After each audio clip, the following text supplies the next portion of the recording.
நீங்கள் மேடையில் கூப்பிட்டு என் நண்பர்னு சொல்கிறாரு, தமிழ்நாட்டின் நம்பிக்கைன்றாரு. தமிழ்நாட்டில் பிரசாந்த் கிஷோருக்கு என்ன ஸ்டேக் இருக்கு? இவங்க என்ன நினச்சிக்கிறாங்கன்னா, இந்த சோசியல் மீடியாவில் வலம் வருகிறது மட்டும்தான் நிஜம், உண்மை. அதுக்கு இவங்க பணம் பறிக்கிற ஒரு ஏடிஎம் மிஷின்களாகத்தான் இந்த பிரசாந்த் கிஷோர், ஆதவ் அர்ஜுன், சோ கால்டு இந்த எலெக்ஷன் ஸ்ட்ராட்டஜிஸ்ட்.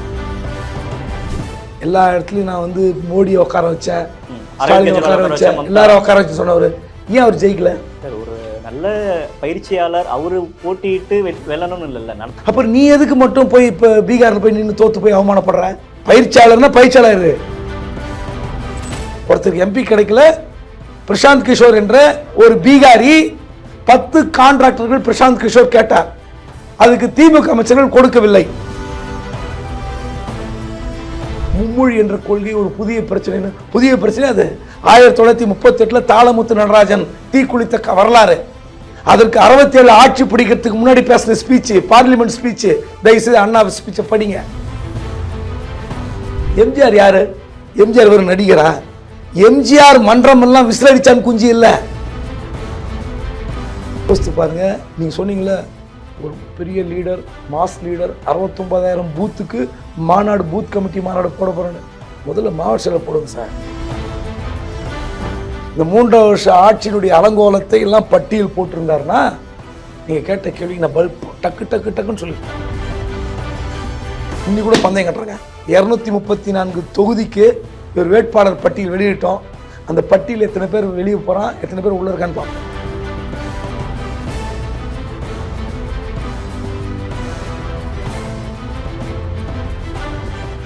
தி டிபேட் நேயர்களுக்கு வணக்கம். இன்றைய சிறப்பு நேர்காணலில் நம்மோடு இணைந்திருக்கிறார் மூத்த பத்திரிகையாளர் குபேந்திரன் சார். வணக்கம். வணக்கம். முதலாம் ஆண்டு முடிச்சு 2ஆம் ஆண்டுல அடியெடுத்து வைக்கிறாங்க தமிழக வெற்றி கழகம். நேற்று அந்த மேடையில் அவங்க பேசினதெல்லாம் கேட்டிருப்பீங்க. யாருடைய பேச்சு சார் உங்களை கவர்ந்தது? யாருடைய பேச்சு உங்களை கவர்ந்தது என்றால், யாருடைய பேச்சுமே கவர்ற மாதிரி அம்சமாவே இல்லையே. பேசினாரே சார் ஆதவ அர்ஜுன் எல்லாம், மன்னராட்சி, பண்ணையார், இதெல்லாம் பயங்கரமா பேசினாரு.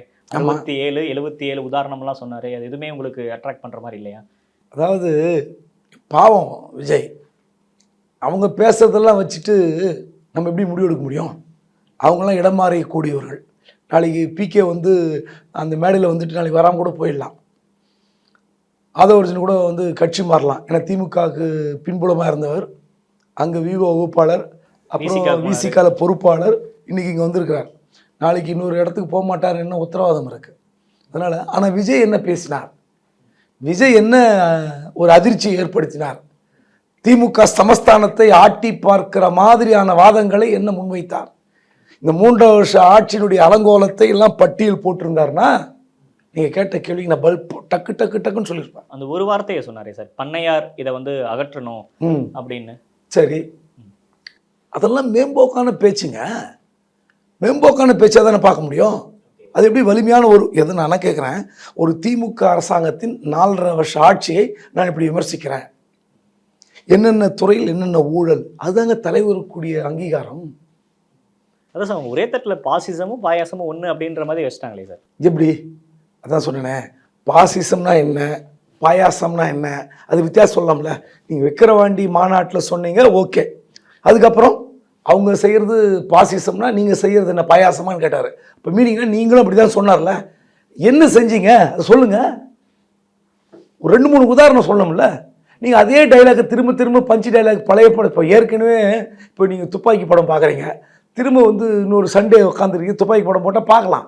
ஏற்கனவே பார்த்த படம் தானே, ஏற்கனவே இந்த பஞ்சு டைலாக் ஏற்கனவே சொன்ன டைலாக் தானே. புதுசாக என்ன இருக்குது? நேற்று நீங்கள் ஒரு பத்திரிகையாளராக நான் உங்களை கேட்குறேன், நேற்று விஜய் பேச்சில் என்ன செயல்பாட்டை இல்லை என்ன ஒரு புதுமையை அவர் வந்து மக்களுக்கு தெரிவிச்சிருக்காரு? மாவட்ட செயலாளர்கள் போட்டோம், அடுத்து பூத் கமிட்டி போட போகிறோம் அப்படின்னு சொன்னார். அதுக்கப்புறம் நம்ம வரதை பார்த்து நிறைய பேருக்கு வந்து ஒரு அதிருப்தி இருக்குது, பயப்படுறாங்க, வரவும் போகிறவங்கலாம் அப்படின்லாம் சொல்கிறாங்க. நம்ம சாதிச்சு காட்டுவோம், இளைஞர்கள் என்ன பண்ணிடுவாங்க அப்படின்னு கேட்டாங்க, நம்ம என்ன பண்ணுவோன்றதை நகிழ்த்தி காட்டுவோம் அப்படின்னு தன்னுடைய தொண்டர்களுக்கு உற்சாகப்படுத்துகிற மாதிரி பேசினார் அப்படின்னு தானே நம்ம பார்க்கணும். அவங்க தொண்டர்கள் என்ன மெசேஜ் கொடுத்துருக்காரு? நாட்டு மக்களுக்கு ஆட்சிக்கு வர போகிறாங்க 2026 டிவிகே வின்ஸ், நீங்கள்லாம் ஆட்சியாளர்களாக கொள்கை வகுக்கிற வாதிகளாக இருக்க போறேன்னு சொன்னார்ல, அது உட்காந்து கேட்டு ரசிச்சார்ல. ஊழல் ஆட்சின்னு சொல்லும்போது கேட்டு ரசிச்சார்ல, டைனஸ்டி ஆட்சின்னு சொன்னார்ல, அதெல்லாம் கேட்டு ரசிச்சார்ல. அதன் பிறகு உங்கள் நண்பராக வந்திருக்கிற பிரசாந்த் கிஷோர் ஒரு இப்படி சொல்றாரு, அதற்கு மேலாக தமிழ்நாட்டு மக்களுக்கு போக வேண்டிய செய்தியை கடத்தினாரா? இப்ப நீ சொல்ற பொதுவான வார்த்தைகள். ஓகே, தொண்டர்கள் உற்சாக. நான் சொல்றது என்னன்னா, தமிழ்நாட்டு மக்களுக்கு நான் இந்த பாதையை, இந்த செயல் திட்டத்தை வகுக்க போகிறேன். அதை ஒரு என்ன சொல்றாரு, இந்த இத்தனை வருஷம் ஆட்சியில் மொத்த கடனே இவ்வளவுதான், அதனால இந்த 4 வருஷம் ஆட்சியில 4 லட்சம் கோடி கடன் வாங்கியிருக்கான்னு சொன்னார்ல, இவர் இதான் பேசுறாரு. பிரசாந்த் கிஷோர் ஊழல் பேசுறாரு, கடன் வாங்கி கடன் கொடுக்கிறார்கள் சொல்றாங்க, இதான் பேசுறாரு. ஒரு தலைவருக்குரிய பேச்சாக அது இருந்ததா? இல்லை, எப்படி சார் நம்ம மதிப்பிடுறோம்? இது வந்து தலைவருக்கான பேச்சு அப்படின்ற அந்த அளவுகோல் நம்ம வைக்கிறோம்ல, அது எப்படி நம்ம அளவுகோல் வைக்கிறோம்? இது வந்து கரெக்டான பேச்சு, இது கரெக்டான பேச்சு இல்லை அப்படின்னு நம்ம எப்படி சொல்றோம்? நேற்று மார்க்சிஸ்ட் கம்யூனிஸ்ட் கட்சியினுடைய மாநில செயலாளர் பி சண்முகம் அழகா சொன்னார். அதாவது சினிமாவில் வீராவசனம் பேசுகிற விஜய் அவர்கள் அரசியலில் அது நிழல், அது வந்து ஒரு கட்டமைக்கப்பட்ட காட்சிகள். இது அப்படி கிடையாது. களத்தில் வந்தால் என்ன ஒன்றா ஒரு ஆயுதம். அப்படிப்பட்ட இடத்துல, அரசியல் களத்தில் பேச வேண்டிய வசனத்தை ஏன் தெளிவாக பேசவில்லை? மத்திய அரசை பார்த்து ஏன் பயப்படுகிறார்? நான் கூடுதலாக சேர்த்துக்கிறேன். அவர் சண்முகம் சொன்னது, மாநில அரசை பார்த்து ஏன் விஜய் பயப்படுகிறார்? நீங்க பாயாசம் பாசிசம் சொல்றீங்க. பாசிசம் என்பது என்ன என்பதை அவர் வரலாறு தெரிஞ்சு படிக்கணும். முசோலினி நல்லா படிக்கணும்ன்றாரு. அதை போய் படிச்சுட்டு வாங்க. பாசிசம் என்பது படுகொலை செய்யக்கூடிய துணிந்தது, ஆனா பாயாசம் என்பது சுவையானது, எல்லோரும் விரும்புவது அப்படிங்கிறார். அதை கூட விட்டுருங்க. திமுக ஆட்சியினுடைய ஊழல் பட்டியலை ஏன் விஜய் சொல்ல மறுக்கிறார்? ஊழல் ஆட்சின்னு சொன்னாரு, வாரிசு ஆட்சின்னு சொன்னாரு. ஒரு 5 ஊழலை முன்னெடுத்து சொல்வதற்கு அவருக்கு ஆட்கள் இல்லையா? இல்லை சொல்லி கொடுக்கலையா? இல்லை ஸ்கிரிப்ட் ரைட்டர் எழுதி கொடுக்கலையா? டைம் வரப்ப சொல்லுவாங்க. எப்போ வருது? 10 மாசங்க தேர்தல். 10 மாசத்துல தேர்தல். இன்னும் 25 மாவட்டத்துக்கு மாவட்ட செயலாளர் இல்லை. நீங்க பூத் கமிட்டி மாநாடுலாம் புதுசு கிடையாது. நான் என்ன கேட்குறேன்னா, தமிழ்நாட்டுக்கு என்ன மாதிரியான மெசேஜ் கொடுக்குறீங்க? அது கேட்டால் பதில் இல்லை. ஏன்னா பூத் கமிட்டி மாநாடு வந்து நீங்கள் இது புதுசு கிடையாது. பாக முகவர்கள் மாநாடுன்னு திமுக நடத்திட்டாங்க மண்டல வாரியா. அதெல்லாம் புதுசே கிடையாது. நீ பூத் கமிட்டி அமைப்பதனால எங்களை பார்த்து கதறுகிறார்கள், கத்துகிறார்கள், இதெல்லாம் டைலாக், வசனம். நீங்க சொன்னதை பார்த்து அசைச்சே பார்க்கலையா விஜய்? ஒரு பத்திரிகையாளராக நான் அந்த திமுக அரசாங்கத்துடைய 3.5 வருட ஆட்சி, என்ன நிர்வாக சீர்கேடு, என்ன ஊழல், என்னெல்லாம் செய்யல, என்ன செஞ்சாங்கன்னு போட்டிருக்கேன். அதான் அரசியல், அதுதான் அரசியல். 62 வாரம் நேரு சொல்றாரு, இப்ப எத்தனை பிகே வந்தாலும் உங்களால ஒன்றும் பண்ண முடியாது, அவரோட அங்க பீகார்லயே அவர் வந்து அவரோட கட்சியே டேக் ஆஃப் ஆகல அப்படின்னு விமர்சிக்கிறாரு. இன்னொரு பக்கம் வந்து அவர் எல்கேஜிங்க, நாங்கெல்லாம் டிகிரி முடிச்ச ஹோல்டர்ஸ் அரசியல்ல, எதுக்கு இத்தனை அமைச்சர்கள் விமர்சிக்கணும்? விஜய் வந்து ஏதோ ஒரு டிஸ்டர்ப் பண்ணல அப்படின்னா? 100க்கு 100 உண்மை. அமைச்சர் நேரு சொன்னதுக்காக நான் சொல்லலை. முதல்ல இந்த தமிழ்நாடு என்ன மாதிரியான மாநிலம் என்பதை விஜய் உணரவே இல்லைங்க. 2வது ஆண்டு விழாவில் நீ இந்திக்காரர் கொண்டு வந்து மேடை ஏற்றி, இந்தியே வேணான்னு சொல்றோமே நாங்க. இந்திக்காரர் மேடை ஏற்றிட்டு என் நண்பர் தமிழ்நாட்டின் நம்பிக்கைன்னு சொன்னா நாங்க ஏத்துப்போமா? அந்த ஹிந்திக்காரர் கூட்டி வந்து தான் 2021 திமுக ஒர்க் பண்ணாங்க. அதுவும் தான் தப்புங்கிற. பின்புலத்தில் இருந்தார். திமுகவின் பின்னாடி இருந்து இயங்கினார், இயக்கி வைத்தார்.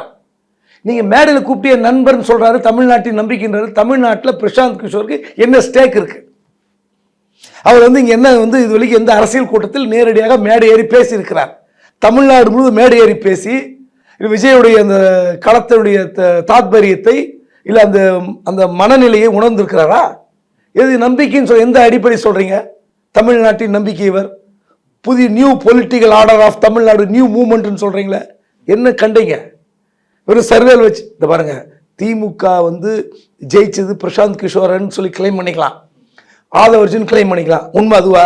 அவங்க என்ன பண்ணாங்க? இல்ல 10 வருஷம் அதிமுக ஆன்டி இன்கம்பன்சி இருந்துச்சு, அது ஒர்க் அவுட் ஆச்சு. ஒண்ணுமே கிடையாதுங்க. நான் உங்களுக்கு விளக்கமா சொல்றேன். அதாவது பிரசாந்த் கிஷோர் என்ன செய்தார்? நமக்கு நாமேன்னு ஒரு திட்டம் வகுத்து கொடுத்துருப்பார். அவர் ஊரா போங்க, இந்த ஹேஷ்டேக் போடுங்க, இந்த மாதிரி ட்விட்டரில் ட்ரெண்ட் பண்ணுவோம், சோஷியல் மீடியாவில் இப்படி கொண்டு போவோம், அதிமுக இல்லை பாஜக இதை செய்தால் அதுக்கு கவுண்டர் கொடுப்போம், நீங்க பேசுறத மக்கள் கிட்ட சேர்ப்போம். இதை தவிர பிரசாந்த் கிஷோர் செய்தது என்ன? வேற என்ன செஞ்சிருக்காரா? ஒரு பெரிய தகர டப்பா வைப்பார். யார் முன்னாடி?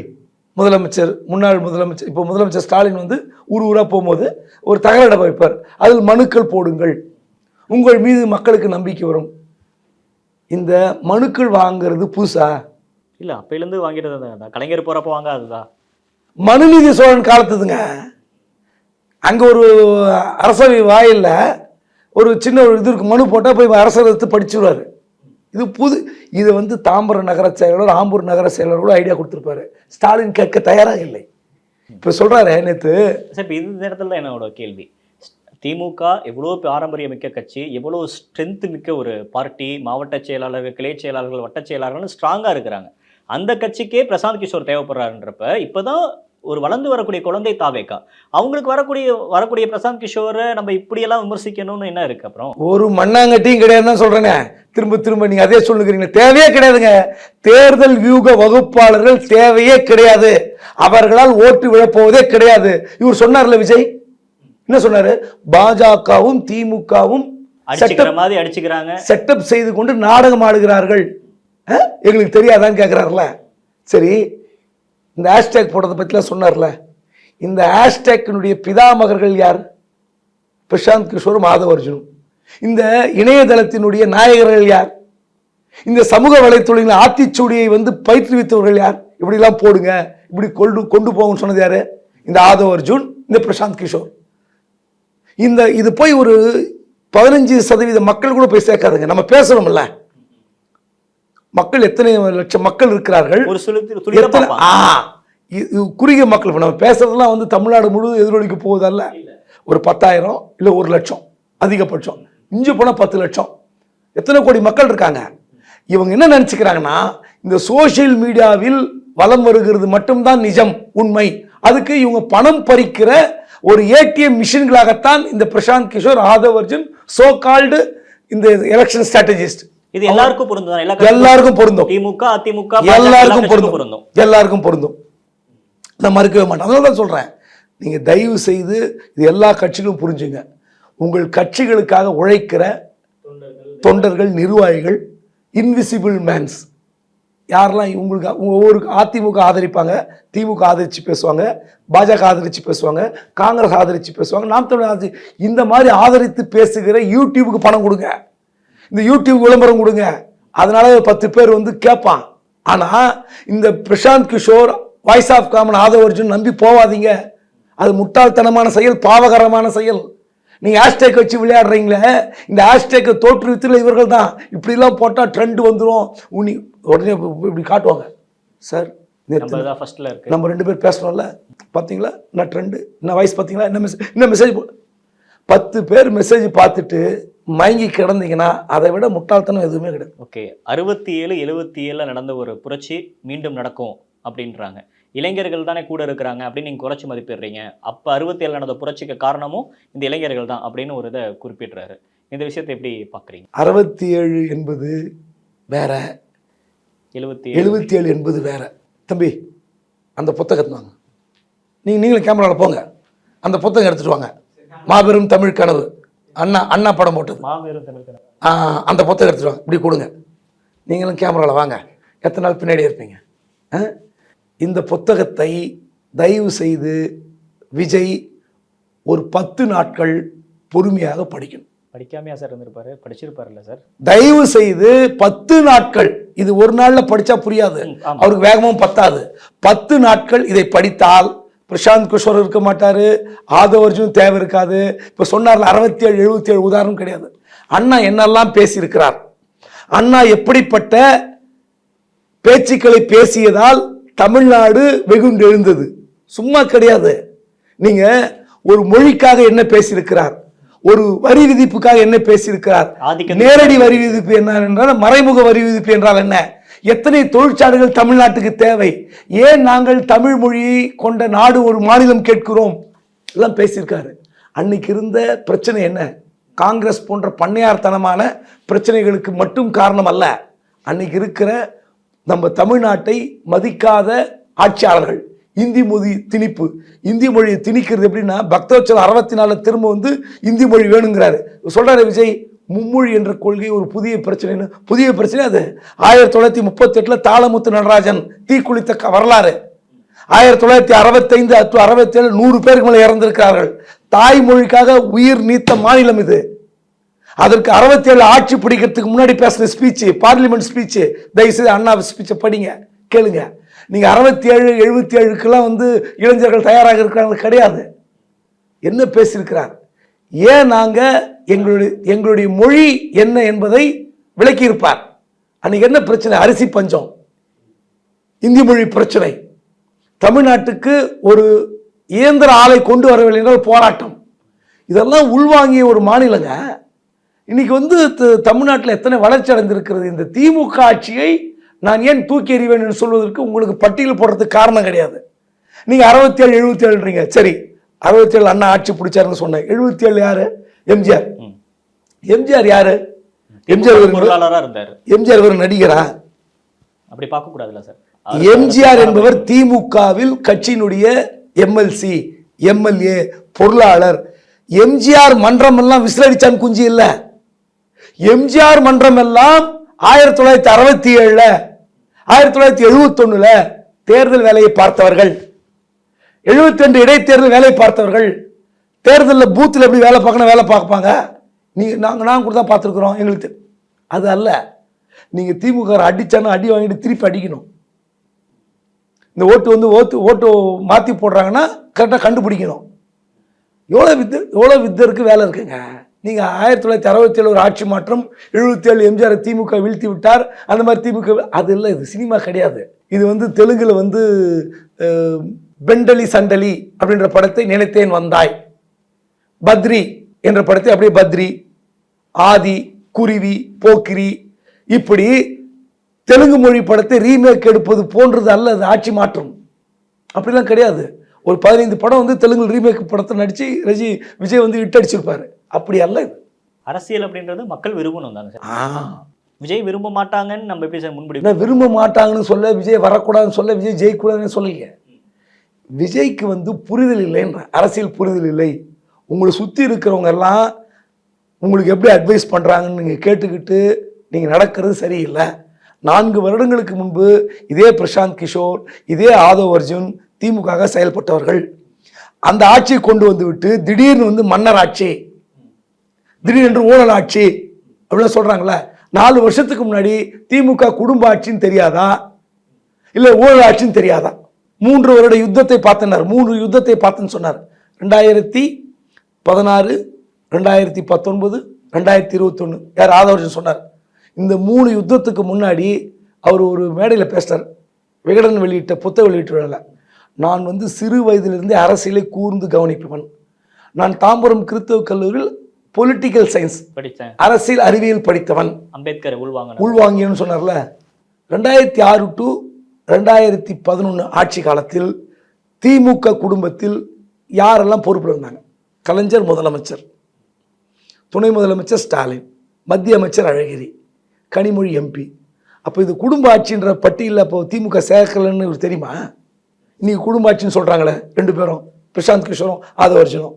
சரி, 2004 to 2014 10 ஆண்டு கால காங்கிரஸ் திமுக கூட்டணியில் திமுக மீது சுமத்தப்பட்ட ஊழல்கள் பட்டியல்கள் எத்தனை? அப்போ இந்த ஊழல் கட்சின்னு பிகேக்கு தெரியாதா? தெரியுதா உங்களுக்கு? அப்போ அதையெல்லாம் பொறுத்து கொண்டு திமுக 2001 ஆட்சிக்கு கொண்டு வந்த பிறகு இன்னைக்கு விஜய் பக்கம் வராங்க. அப்போ திமுக கிட்ட இவங்க போட்ட டீல் சக்சஸ் ஆகல அல்லது கிடைக்கல. ஒருத்தருக்கு எம்பி கிடைக்கல. பிரசாந்த் கிஷோர் என்ற ஒரு பீகாரி, தோனியுடைய ஃபேமஸ் ஆன ஆசைப்பட்ட பீகாரிக்கு என்ன கிடைக்கல? தமிழ்நாட்டில் ஆட்சிக்கு கொண்டு வந்த பிறகு திமுக அமைச்சர்களிடம் 10 கான்ட்ராக்டர்கள் கேட்டார். நான் அப்படி ஒரு குற்றம் வைக்கிறேன், இப்படி ஒரு குற்றச்சாட்டு வைக்கிறேன். 10 கான்ட்ராக்டர்கள் பிரசாந்த் கிஷோர் கேட்டார். அதுக்கு திமுக அமைச்சர்கள் கொடுக்கவில்லை. அந்த கோபத்தில் இப்படி பேசுறாரா? வேற என்ன சொல்ல முடியும்? வேற என்ன சொல்ல முடியும் சொல்லுங்க? அவரோட பிசினஸே 100 கோடி தான். அவர் வந்து பேசணும் அப்படின்னாலே 100 கோடி ஆகுன்றாரு சார். அவர் ஏன் சார் இந்த கான்ட்ராக்டுக்காக வெயிட் பண்ண போறாரு? இதுதான் அரசியல். நான் கேட்குறேன், எல்லா இடத்துலையும் நான் வந்து மோடியை உட்கார வச்சேன், ஸ்டாலின் உட்கார வச்சேன், எல்லாரும் உட்கார வச்சு சொன்னவர், ஏன் அவர் ஜெயிக்கல? சார், ஒரு நல்ல பயிற்சியாளர் அவரு போட்டிட்டு வெல்லணும்னு இல்லைல்ல, மற்றவங்களை ஜெயிக்க வச்சா போதும்ல. அப்படி கிடையாது. அப்போ நான் கேட்குறேன், ஒரு பயிற்சியாளர், ஒரு கல்லூரி பேராசிரியர் உங்களை வந்து பாடம் எடுக்கிறார், யூபிஎஸ்சி எக்ஸாமுக்கு பாடம் எடுக்கிறார். அவர் ஏன் கலெக்டர் கேட்க முடியுமா? ஆமா, இல்லை நீங்க வந்து எக்ஸாம் எழுதி ஃபெயில் ஆகிறீங்க, பாஸ் ஆகிறீங்க, உங்க விருப்பம். அவர் வந்து உங்க கூட போட்டி தேர்வு எழுதுறாரா? நானும் வந்து தம்பி பிரதீப்புடன் போட்டிட்டு இந்த மாதிரி யூபிஎஸ்சியில் கோல்டு மெடலிஸ்ட் டாப் ரேங்க் வரும்னு போட்டிட்டாரா? சொல்லுங்க. இல்ல உங்களுக்கு வந்து ஓட்டப்பந்த பயிற்சியாளர் ஒருத்தர் இருக்காருன்னு வச்சுங்க, நீங்கள் வந்து உங்களுக்கு டெய்லி பயிற்சிறார், முட்டை சாப்பிடு, சிக்கன் சாப்பிடு, இப்படி ஓடு, இத்தனை மணி எல்லாம் பண்ணுறாரு.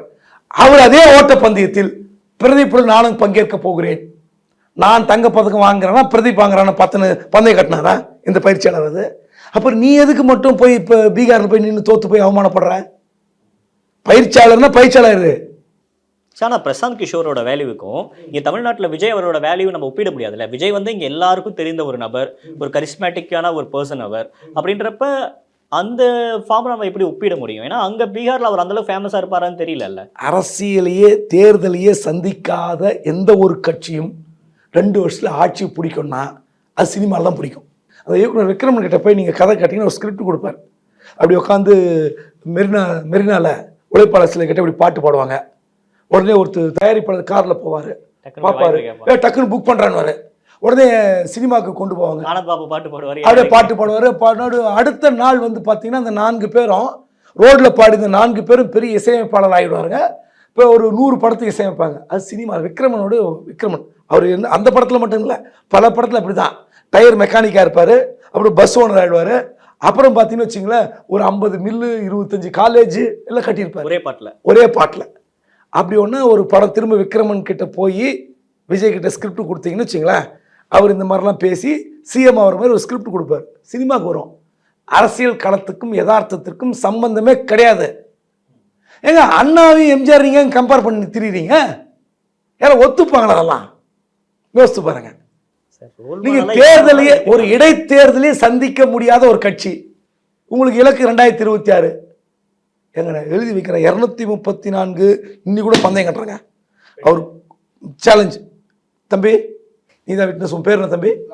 லாரன்ஸ். நீ இந்த ஆஃபீஸில் இருக்கிறியோ இல்லையோ, வேறு ஆஃபீஸில் இருந்தாலும் நீ தான் விட்னஸ்.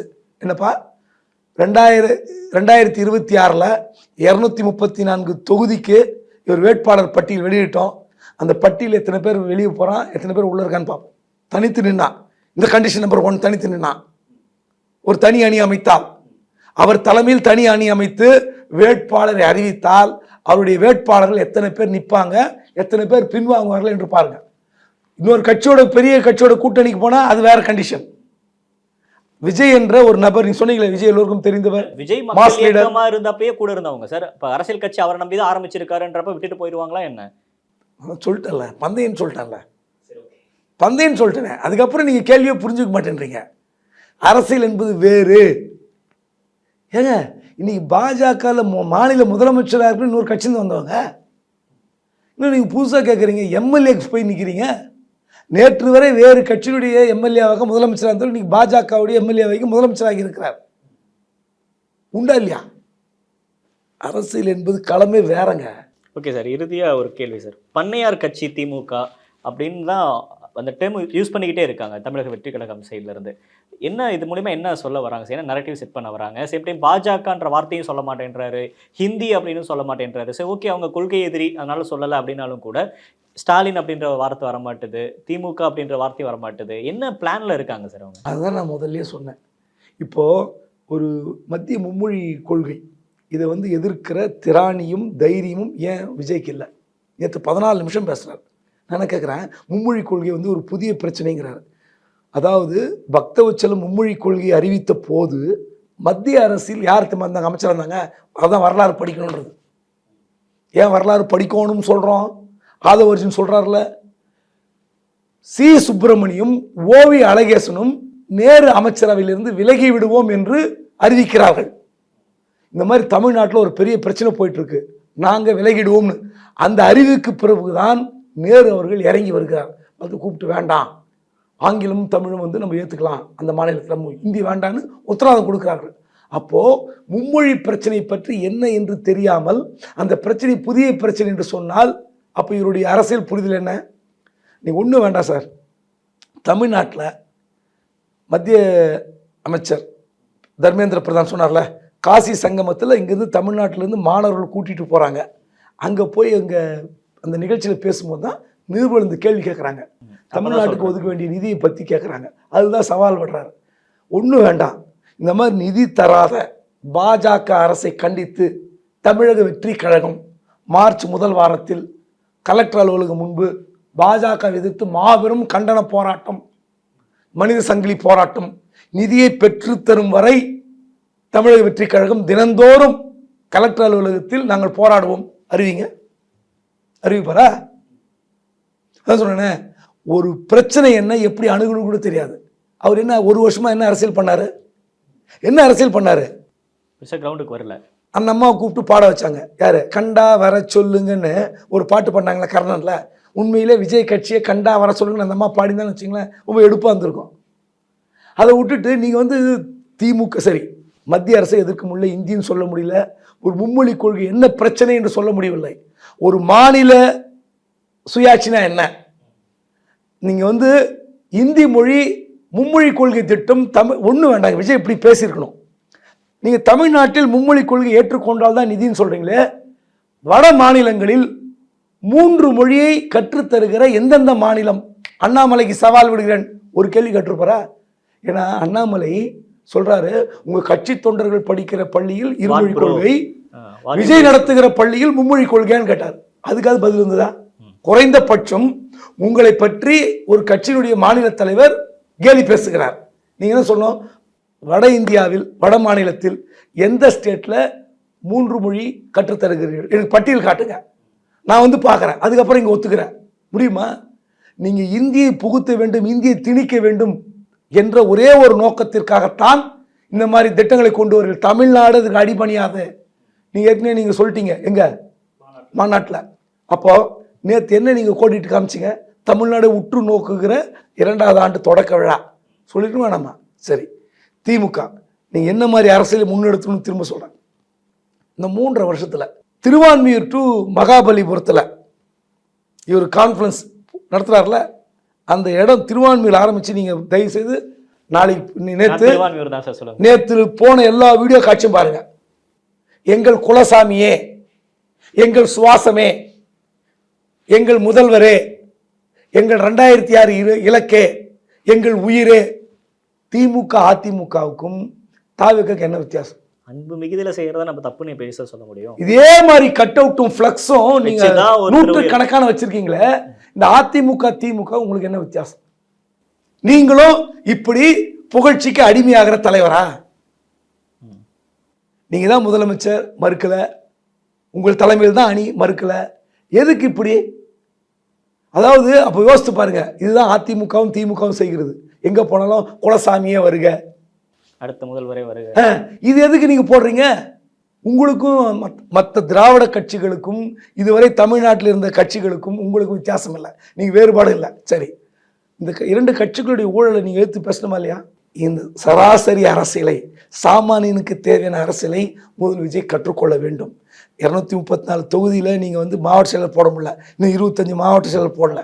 அப்போது யோசித்து பாருங்கள். நீங்கள் சொன்னீங்களே ஒரு பெரிய லீடர், மாஸ் லீடர், 69,000 பூத்துக்கு மாநாடு, பூத் கமிட்டி மாநாடு போட போகிறேன்னு. முதல்ல மாவட்ட செயலர் போடுங்க சார். முதல்ல நல்லவங்களை கூட வச்சுங்க சார். 4 வருஷத்தினுடைய வேற ஒருத்தர் கை காட்டுவாங்க, இன்னும் 4 வருஷம் கழிச்சு விஜயை விட்டுட்டு வேறவங்களோட கை காட்டுவாங்க. ஒன்லி பிகாஸ் ஆஃப் பேமெண்ட் கொடுத்தால் இந்த வாய் வந்து வேற மாதிரி பேசும். அப்படிப்பட்ட ஆட்களை பக்கத்தில் வைக்காதீங்க, புரியுதுங்களா? மன்னராட்சி, பிரெஞ்சு புரட்சி தெரியுமா, ரஷ்ய புரட்சி தெரியுமா, அங்கே பேசுறாரு. அது திமுக ஒர்க் பண்ணும்போது அவருக்கு தெரியாதா? மன்னராட்சி, இந்த குடும்பத்தில் இருக்கிறவங்க எல்லாம் உதயநிதி அடுத்த தலைவராக வரப்போறாருன்னு எனக்கு தெரியாதுன்னு ஆதரவு சத்தி வைப்பாரா? ஒரு பொது இடத்துல வந்து சவால். முதலமைச்சர் ஸ்டாலின் அவருடைய மகன் எம்எல்ஏ நிற்கிறார், அடுத்த தலைவர். அப்போ என்ன பண்ணிடணும்? இந்த கட்சிக்காக நான் வந்து தேர்தல் வியூக வகுப்பாளராக வேலை செய்ததற்காக நான் வருத்தப்படுகிறேன், வேதனைப்படுகிறேன். இந்த கட்சி விட்டு இந்த கட்சியில் நான் இருக்கவே மாட்டேன், விலகிட்டு போய் விசிகால் சேர்ந்தாரா? விசிகால் சேர்வது உங்களுக்கு தெரியுமா எதுக்காக போய் சேர்ந்தாருன்னு? எம்பி சீட்டுக்காக தான் போய் நின்னாரு, எல்லாரும் தெரிஞ்சதுதான். வெறும் திமுக எம்பி கேட்டார், எம்பி கிடைக்கல. இங்கே விசிகால கேட்டார், அங்கேயும் கிடைக்கல. இப்போ அந்த கட்சி அங்கே எம்பி கிடைக்கலனா அடுத்து எந்த கட்சி? அதனால் உங்களை சுற்றி இருப்பவர்கள், நீங்கள் ஏதோ அரசியல் ஆசை, உண்மையிலே வந்து நலத்திட்டங்களை வந்து விஜய் ஆதரிக்கிறார், மாணவர்களை படிக்க வைப்பதற்கு ஊக்கமளிக்கிறார், உண்மையிலே வரவேற்கிறேன். இப்படிப்பட்ட செயல்கள் நல்ல பணம் சம்பாதிக்கிற பெரிய தொழிலதிபர்கள் இவங்ககிட்டலாம் வரணும், இல்லாதவர்களுக்கு செய்ய வேண்டும், அதை மறுக்க மாட்டேன். அப்படிப்பட்ட நல்ல மனம் படைத்த விஜய் முதல்ல உங்களை சுற்றி இருக்கிற ஆட்களை நல்லா வச்சுங்க, அப்போ தான் உங்களுக்கு நல்ல தகவல் சேரும். இல்லைன்னா இந்த ஹேஷ்டேக் மெசேஜ் வச்சுக்கிட்டு இதில் சீப் கேம்லாம் பேசாதீங்க.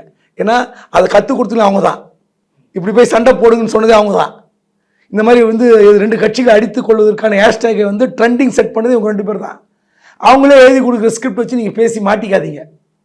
ஓகே, இவர் என்ன கற்றுக்கிறாரு, என்ன நடக்குது அப்படின்றத பார்க்கலாம் சார். நிறைய விஷயங்கள் பகிர்ந்துக்கிட்டீங்க. நேரம் கொடுத்தவங்க நன்றி. நன்றி.